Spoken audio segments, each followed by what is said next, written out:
Halo semuanya, aku Arum.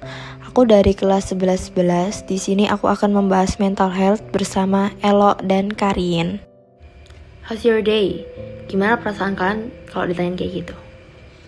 Ya pastinya sedih lah ya, tapi ya gimana lagi, kehidupan orang-orang juga beda-beda.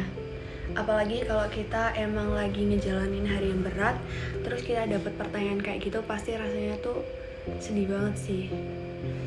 Ngomong-ngomong masalah mental health, baik banget berseliuran di beranda TikTokku anak-anak yang udah self harm di umur yang masih kecil banget. Gimana pendapat kalian?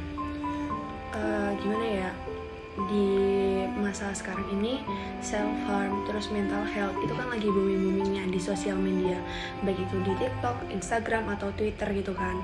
Nah, menurut aku sih itu udah jadi tontonan banyak anak kecil ya, apalagi anak-anak kecil sekarang kan udah pada main sosmednya. Nah, pastinya mereka udah nonton dong konten-konten kayak gitu, dan mereka itu mungkin bisa aja tertarik sama hal-hal kayak gitu.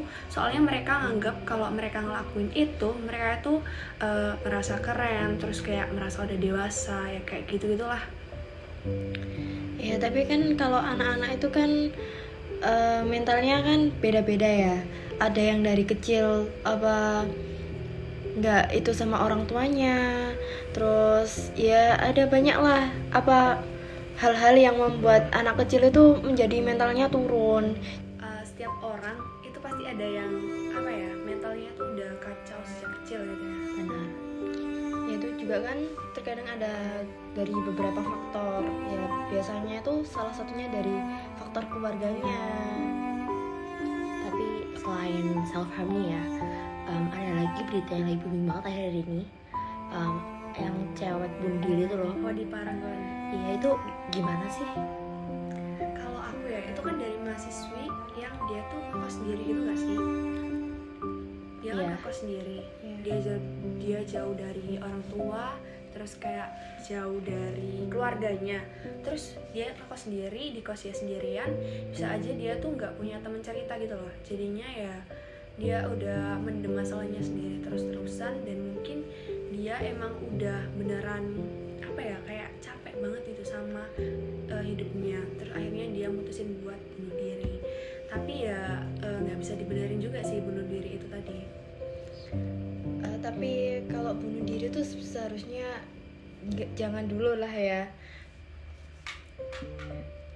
Ya iya sih, secara kalau dari segi agama juga kan udah ngelarang banget kan bunuh diri.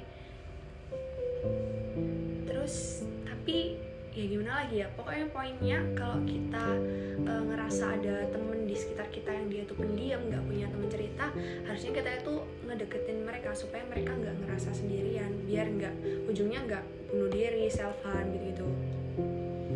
Tapi kalau kita narik diri kita ke posisi mereka yang kena musibah kayak gitu, kita pasti ngerasain gimana rasanya takut curhat sama orang lain, terus takut dianya juga dipandang jelek sama orang lain, dan dia merasa udah gak ada harapan hidup lagi karena diri dia atau tubuh dia itu juga udah tercoreng, udah gak ada harga diri sama sekali. Dan juga pasti kalau melanjutkan hidupnya dia itu bakal berpikir namanya udah dianggap jelek dan bakal dijauhin oleh orang-orang di sekitarnya atau dapat cap sosial yang jelek.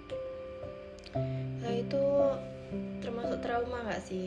Iya sih. Jadi sebaiknya kita jadi temennya tuh harus lebih deketin diri ya, terus habis itu harus lebih tanya lah keadaannya gimana, dia maunya apa, terus kita itu harus bisa nyesuaiin kita sama dia itu. Iya sih, kita sendiri juga nggak bisa nyalain orang-orang yang mutusin buat ngakhirin hidupnya sendiri. Soalnya ya kita nggak tahu apa yang terjadi di hidup mereka. Benar banget. Dan pasti nggak hanya itu dong masalah dia, pasti setelah mendapat musibah yang kayak tadi pasti banyak masalah yang dulu emang dia udah punya dan dia pendam, pasti itu keluar lagi dan menjadi masalah yang tercampur adukan dan kayaknya nggak bakal terselesaikan bagi pemikiran dia. Kan juga dari orang sekitar mereka kita nggak pernah tahu ya, misal orang tuanya kayak gimana, mungkin ada yang kasar atau gimana. jujur kak, menurutku sebagai kita teman-temannya gitu, seharusnya ya bener kata Arum tadi, harus lebih care. Dan walaupun emang dia kelihatannya nggak kenapa-napa, karena akhirnya ini banyak orang yang nutupin masalah dia, makanya kita sering-sering nanya how's your day, kayak tadi yang aku tanyain.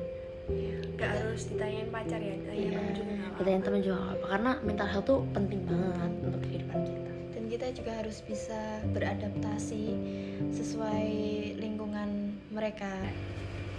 Poinnya sih ya, kalau kita punya temen yang kelihatannya emang udah kayak pendiam, terus punya masalah atau enggak, yang mungkin yang cari aja, pokoknya kita itu harus care sama sesama teman kita. Poinnya sih kayak gitu ya. Iya. Kita harus bisa memahami satu sama lain lah. Oke, itu aja pembahasan dari kami. Kalau kalian punya masalah mental, kalian jangan lupa cerita ya, jangan dipendam. Terima kasih.